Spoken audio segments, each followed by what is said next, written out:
அனைவருக்கும் வணக்கம். Welcome to my channel. இன்னைக்கு ரொம்ப ஹெல்த்தியான வறுக்கடலை நம்ம வீட்டிலேயே எப்படி செய்யறதுன்னு சொல்லி பார்க்கலாங்க. இது ரொம்ப ஈஸியாக நம்ம செஞ்சிடலாம். இப்போ வாங்க இதை எப்படி செய்யறதுன்னு சொல்லி பார்க்கலாம். அதுக்கு முன்னாடி என்னோட சேனல் நீங்கள் இது வரைக்கும் சப்ஸ்கிரைப் பண்ணலாம், மறக்காமல் சப்ஸ்கிரைப் பண்ணிக்கோங்க. அதோட பக்கத்தில் இருக்க பெல் பட்டனையும் ப்ரெஸ் பண்ணிக்கோங்க. இதனால் நான் எப்போ வீடியோஸ் அப்லோட் பண்ணாலும் நீங்கள் மிஸ் பண்ணாமல் பார்க்கலாம். முதல்ல ஒரு கடாய் நம்ம அடுப்பு மேலே வச்சுக்கலாம். கடாய் நல்லா சூடான பிறகு அதில் 2 கப் அளவுக்கு சால்ட் சேர்த்துக்கலாம். சால்ட் சேர்த்துட்டு இந்த மாதிரி ஒரு கரண்டி மாதிரி இருக்கும் இல்லைங்களா, ஆயிலில் நம்ம ஏதாவது ஃப்ரை பண்ணும்போது யூஸ் பண்ணுவோம், இதை எடுத்துக்கலாம். இதில் இந்த உப்பு நல்லா இந்த மாதிரி கலக்கி விடலாம்.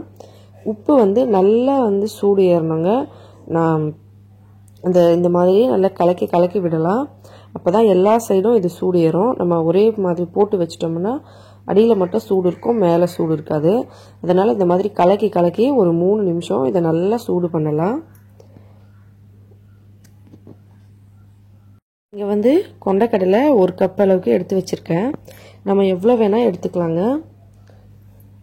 இங்கே உப்பு பாருங்கள், இது நல்லா சூடாயிட்ருக்கு. இப்போ இந்த கரண்டியில் இந்த மாதிரி நல்லா கலக்கி விடலாம், எல்லா சைடும் சூடு ஏறுற மாதிரி.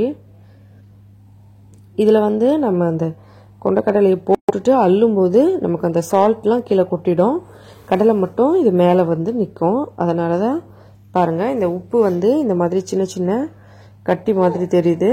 அதெல்லாம் நல்லா உடஞ்சிரும் சூடு ஏறிச்சுன்னா. அதுவே இந்த மாதிரி பாருங்கள், இப்போ நல்லா சூடு ஏறிடுச்சு.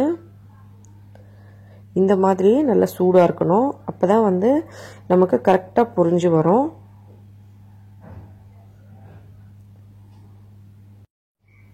இதில் ஒரு கரண்டி அளவுக்கு நம்ம கொண்டைக்கடலையை சேர்க்கலாம். சேர்த்துட்டு நம்ம இந்த கரண்டியில் இப்படி லைட்டாக மிக்ஸ் பண்ணி விடலாம். உப்பு நல்லா சூடாக இருக்கணும். அப்போ தான் நம்ம போட்ட உடனே இது பொரிய ஆரம்பிக்கும். இப்போ பாருங்கள், கொஞ்சம் கொஞ்சமாக இது பொரிய ஆரம்பிக்கும். இது ரொம்ப ஈஸி தாங்க. நம்ம சால்ட் மட்டும் இருந்தால் போதும். சால்ட் அடுப்பில் இந்த மாதிரி சூடு பண்ணிவிட்டு இந்த கொண்டைக்கடலையை வாங்கி ஒரேடியாக நம்ம இந்த மாதிரி ஃப்ரை பண்ணி எடுத்துக்கலாம். இந்த சால்ட்டு அடிக்கடி யூஸ் பண்ணிக்கலாம், எத்தனை தடவை வேணாலும். பாருங்கள், நல்லா இந்த மாதிரி பொரிஞ்சு வருது.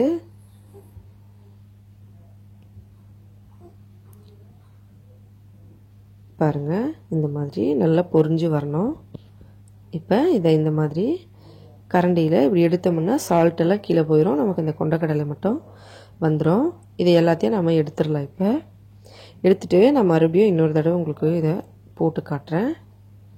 பாருங்கள், நம்ம இந்த மாதிரி கலக்கிட்டு அதில் ஏதாவது 1-2 இருந்தால் கூட அதை எடுத்துடலாம், இல்லைன்னா அது கருப்பாயிடும். போட்டுட்டு இந்த மாதிரி திரும்பவும் வறுக்கலாம். இந்த மாதிரி ரொம்ப ஈஸியாக நம்ம கொண்டைக்கடலையை வாங்கி வீட்டிலேயே இது செஞ்சு கொடுக்கலாம். இதில் உப்பு வேறு எதுவும் சேர்க்க தேவையில்லை, ஏன்னா நம்ம இது உப்பில் வறுக்கிறதுனால இதில் உப்பு டேஸ்ட் வந்துடும். இப்படி நல்லா மிக்ஸ் பண்ணிக்கலாம். நான் ஏற்கனவே ஒரு பொரி வறுக்கிற வீடியோ அப்லோட் பண்ணியிருந்தேன். நிறைய ஃப்ரெண்ட்ஸ் சரியாக வரல பொரி வறுக்கிறது அப்படின்னு சொல்லி கமெண்ட் பண்ணியிருந்தாங்க. நான் சீக்கிரமே அந்த வீடியோ இன்னொரு தடவை அப்லோட் பண்ணுறேங்க. அதில் நான் எப்படி பொரி கரெக்டாக வரும் அப்படின்னு சொல்லிட்டு நான் உங்களுக்கு சொல்கிறேன். இந்த மாதிரி பாருங்கள், நம்ம இந்த மாதிரி போட்டு லைட்டாக மிக்ஸ் பண்ணோம்னா இப்படி நல்லா ரெடியாகி வந்துடும். இது உப்புல அப்படி தான் நம்ம போட்ட உடனே இந்த மாதிரி புரிய ஆரம்பிச்சிடும். இப்போ இதை நம்ம எடுத்துடலாம். உப்பு நல்லா சூடாக இருக்கணும், அது கண்டிப்பாக ஞாபகம் வச்சுக்கோங்க. நான் பொரி வீடியோ அப்லோட் பண்ணும்போதே நிறைய ஃப்ரெண்ட்ஸ்க்கு சொல்லியிருந்தேன், மண் நல்லா சூடான பிறகு தான் அந்த அரிசி போடணும்னு சொல்லி. அந்த மாதிரி சூடான பிறகு நீங்கள் அரிசி போட்டிங்கன்னா கண்டிப்பாக பொரி பொரிஞ்சு வரும். ஆனால் ஒரு ஃப்ரெண்ட்ஸ் கமெண்ட் பண்ணியிருந்தாங்க சரியாக வரலன்னு சொல்லிட்டு. நான் கண்டிப்பாக கூடிய சீக்கிரமே அந்த வீடியோ அப்லோட் பண்ணுறேன், பொரி பர்ஃபெக்டாக எப்படி நம்ம வீட்லேயே வறுக்கிறதுன்னு சொல்லி.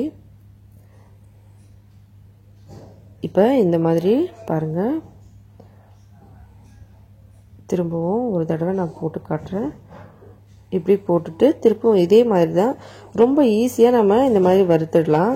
வேறு எந்த இதில் ஹெவியான வேலையே இல்லைங்க. உப்பு சூடாக இருந்தால் போதும், நம்ம அதில் இந்த கொண்டக்கடலையை போட்டு இப்படி வறுத்துட்டு எடுத்துக்கலாம். குழந்தைங்கள்லேருந்து பெரியவங்க வரைக்கும் எல்லாருமே சாப்பிட்லாங்க. நம்ம வீட்டிலையே செய்யும்போது இது ரொம்ப ஹெல்த்தி. வெளியிலேருந்து வாங்குறதுல சோடாலாம் ஆட் பண்ண சான்சஸ் இருக்குது. நம்ம வீட்டில் இந்த மாதிரி செஞ்சுட்டு சாப்பிட்லாம். ரொம்ப ஒரு ஹெல்த்தியான ஸ்நாக்ஸு. எல்லாருக்கும் நிறைய பேருக்கு இது ரொம்ப பிடிக்கும். நம்ம வீட்டிலே செய்யும்போது எந்த சோடாலாம் ஆட் பண்ணாமல் செய்வோம். அதனால் உடம்புக்கு ரொம்ப நல்லது. பாருங்கள் இந்த மாதிரி எவ்வளோ அழகாக இது புரிஞ்சு வருது. இதே மாதிரி எல்லாத்தையும் நான் வறுத்து எடுத்துடுறேன். இந்த மாதிரி கரண்டி பார்த்திங்கன்னா நம்ம வீட்டில் நிறைய பேர் வச்சுருப்போம். இந்த மாதிரி ஒரு கரண்டி இருந்தால் போதும். நம்ம எல்லாத்தையும் இப்படி எடுக்க ஈஸியாக இருக்கும். இதே மாதிரி இப்போ எல்லாத்தையும் போட்டு நான் வறுத்துடுறேன். இப்படி முதல்ல அடியில் 1 2 இருக்கான்னு பார்த்து கலந்து பார்த்துக்கோங்க.